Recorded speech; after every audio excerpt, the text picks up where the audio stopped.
Hi everybody, welcome to week 6 of our Lenten series. I am Stacy and I am the one that is guiding you through all of this, and I hope that you have had an enjoyable time watching these videos. Today we are reading from the book of Mark. It is chapter 9 verses 30 through 37, and it goes a little something like this. They went on from there and passed through Galilee. He did not want anyone to know it, for he was teaching his disciples, saying to them, "The Son of Man is to be betrayed into human hands, and they will kill him, and 3 days after being killed, he will rise again." But the disciples did not understand what Jesus was saying, and they were a little afraid to ask him. Then they came to Capernaum, and when he was in the house, he asked them, "What were you arguing about on the way?" But they were all silent, for on the way they had argued with one another about who was the greatest. He sat down, called the 12, and said to them, "Whoever wants to be first must be last of all and servant of all."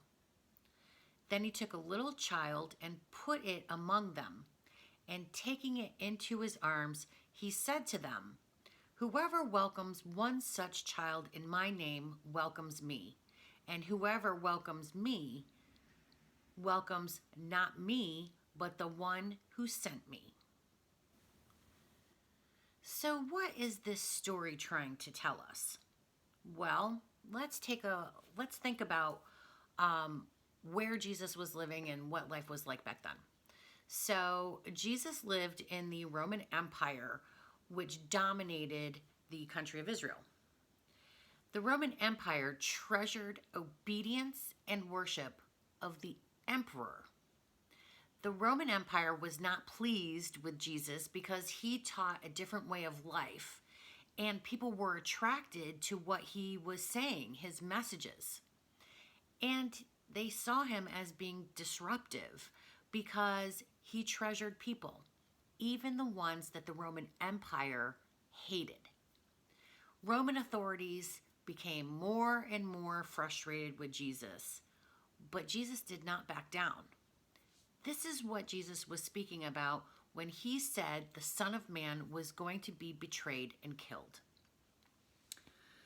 Now, the other thing about the Roman Empire is that they did not always treat children very well. And according to the historians, Romans did not believe that children had any kind of human rights. And unfortunately, girls were treated even more unfairly. They were not allowed to go to school. They were made to marry at a very early age. And just generally, little girls were not treasured. As Jesus often did, he rejected this idea and showed us that there was a different way, a better way. Jesus believed and taught that children are important. So when the disciples were arguing about which of them was the greatest, that's when Jesus took the child into his arms. He told them that if they welcomed a child, they would be welcoming Jesus himself. And Jesus could have said to the bickering, arguing disciples, "You're all wrong. I'm the greatest. I'm the one. Don't you guys argue about it anymore. It's all about me." He didn't do that. Instead, what he did was he raised up this child, showing them, this child, and us, the greatness that we can find in children. Jesus loved to empower the people and to those who were not appreciated. So let's imagine in this story that this child that he takes and uses as an example was a little girl. Now remember what I said, little girls weren't allowed to go to school. They didn't get to inherit anything from their families, no land, no businesses. Little girls did not have much choice about anything in their lives. But then all of a sudden, for this one particular little girl, Jesus comes along and tells everyone that she is representing the Son of God. Can you imagine how she must have felt?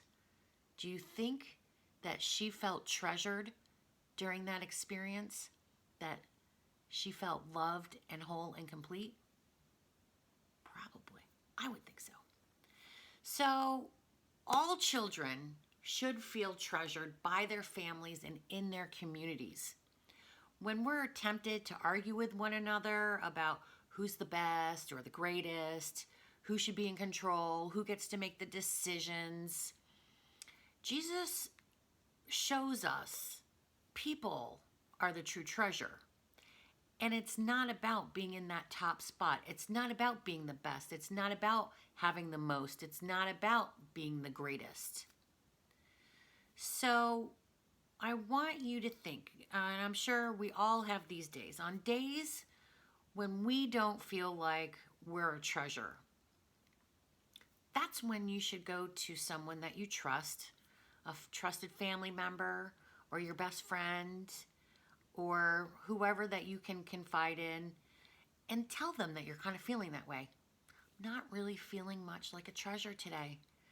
And they are going to remind you of how wonderful and how loved and important that you are, just like Jesus did. Let's talk about some questions. What makes you feel most treasured?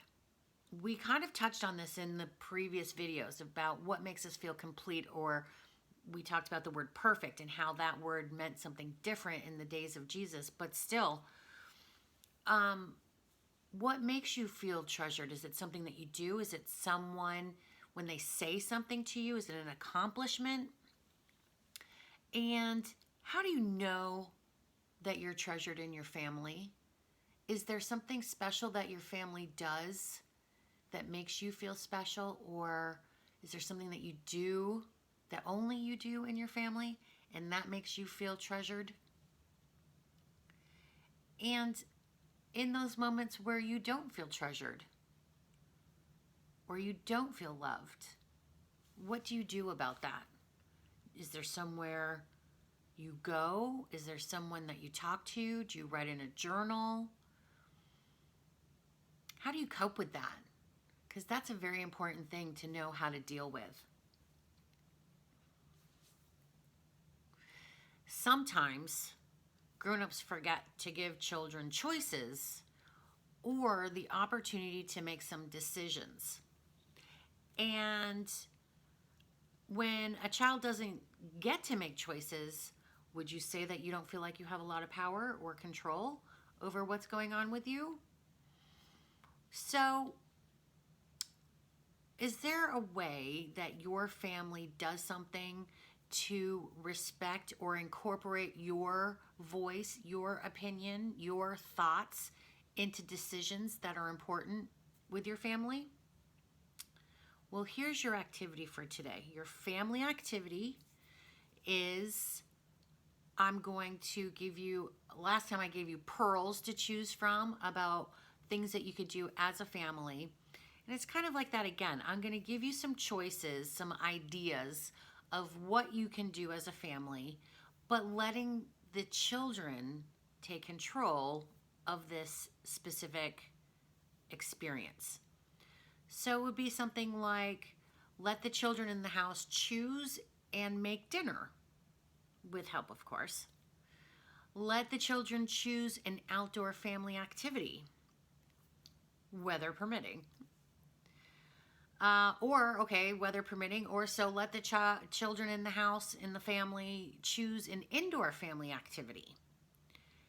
How about, I do this with my kids all the time because I move my furniture around constantly, so I always ask them, what do you think? How do you think this would look? What do you think we should do next? So maybe rearrange a bedroom, or give them the opportunity to redecorate their bedroom. Or what else could you let children choose to do? I know we've done on a couple of occasions, one of my children has the opportunity to be the one that makes the decisions. And so if they want to go have McDonald's for dinner, that's what we do. So anyway, make it fun, make it inclusive, make it a family fun experience to remind everybody that children do have some great ideas and are worth listening to. Again, it kind of goes all together in what we're talking about: being treasured, being respected, being listened to, being curious about what's important to those around us, to get to know each other better. And maybe if you let the young ones choose a dinner, they might surprise you with something that you wouldn't ordinarily have chosen. So make it fun, enjoy your time together, and that's all I have for you today. We do have those coloring pages, so if you want to do some coloring, just send me an email real quick. There's a link on the website where you can just let me know, and I'd be happy to email you anything that you need.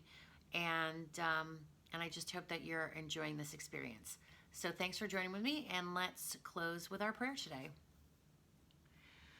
Father, Mother, Parent of us all, we are all your precious children, some old, some young. You treasure us in your heart, and nothing can change your love for us. Help us welcome and cherish the children in our lives. Amen. I hope you have a wonderful week. I appreciate you taking the time to spend with me, and I'll see you next time. Take care. Bye-bye.